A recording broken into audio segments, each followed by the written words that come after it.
अजय वर्मा जी, अगर वो पसमानदाज की बात कर रहे हैं, वंचितों को साथ लेकर चलने की बात कर रहे हैं, तो आप लोगों को इतनी बेचैनी क्यों हो रही है?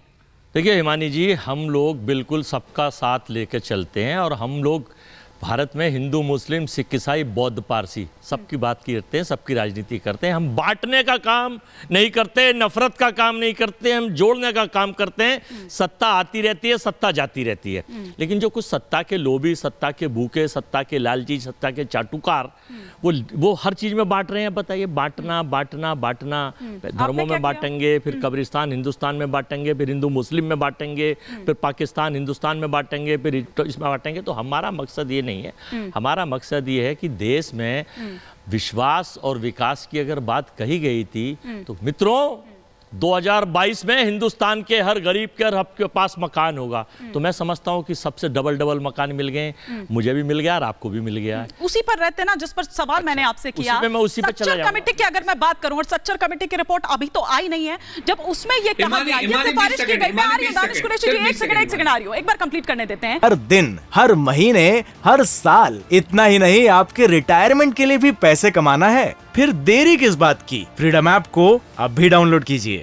जब वो रिपोर्ट आती है, उसमें ये सिफारिश की जाती है कि मुस्लिम बांटने की बात करिए तो 20 सेकंड दीजिए बस। उनको ऐसी कैटेगरी में लेकर आया जाए, तो कांग्रेस ने कोई पहल क्यों नहीं की? देखिए, सच्चर कमेटी की रिपोर्ट का आप पूरा अध्ययन करिए और आप उठा के देखिए। अभी हम ना किसी को हम यूज नहीं करते, ना हम किसी के लिए करते। हमारा काम यह है, हमारी पार्टी का इतिहास उठा के देख लिए, आज़ादी से पहले भी, आज़ादी के बाद के भी, हम सबको साथ लेकर चलते हैं। और हमारी कोशिश है सत्ता, हम चोरी नहीं करते सत्ता की, सत्ता मिले या ना मिले, हम तो काम करेंगे, वर्क करेंगे, मोहब्बत की दुकान खोलेंगे, नफरत को ख़त्म करेंगे और भारत जोड़ेंगे।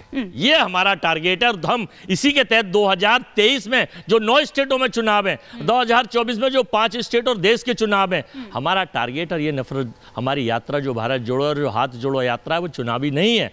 हम लोग देश के मुद्दों पर, किसानों के मुद्दों पर, रोजगार के मुद्दों पर, बेरोजगारी के मुद्दे पर, महंगाई के मुद्दे पर, देश के वर्तमान हालात पर 100 अरब से ज्यादा व्यापार घाटा पहुंच गया है। 11 लाख करोड़ के ऋण माफ कर दिए जाते हैं बड़े उद्योगपतियों के। मध्यम वर्ग की हालत कितने खराब है, गरीब आदमी और गरीब होता जा रहा है। ऑक्सफैम की आर्थिक असमानता की रिपोर्ट आई थी कि हिंदुस्तान के 1% लोगों पर 40% हिंदुस्तान का पैसा है, और यही आंकड़ा 2014 में 23% था, और बाकी 60% पैसा जो है 99% लोगों पर है। तो इसका मतलब गरीब और गरीब हो रहा है, अमीर और अमीर हो रहा है। 2014 के एक आंकड़े में 24 पसमानदा मुसलमान और बिखरे वर्ग की बात करते हैं तो 24 करोड़ लोग भुखमरी के कगार पे थे। आज 85 करोड़ को साहब कहते हैं हम 5 किलो अनाज दे रहे हैं। हाँ। जर्मन भी, हिटलर भी यही काम करता था, जर्मन का तानाशाह शासक, कि ज्यादा से ज्यादा लोगों को वो इस आश्रय देता था कि अन्न पे आश्रित कर दो, सत्ता में भागीदारी नहीं करेंगे, आप लंबी सत्ता करिए,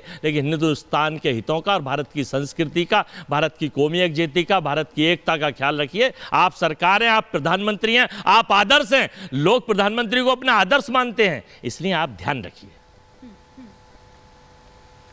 हर दिन, हर महीने, हर साल, इतना ही नहीं आपके रिटायरमेंट के लिए भी पैसे कमाना है, फिर देरी किस बात की? फ्रीडम ऐप को अब भी डाउनलोड कीजिए।